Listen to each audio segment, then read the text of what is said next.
bụ Grace Chito Mark. Esi m na Anambra steeti mana ana m anụ di na Rivers steeti.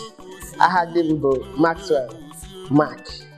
Aka ọlụ m bụ na ana m eme okpu ụmụ nwanyị na-eyi ha ji eje ụka na-eje mmemme.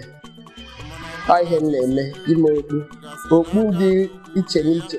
Oge m bido toba ngo secondary school, aba maka nwanne m nwaanyị wee bịa fụ ka m na-akwa ihe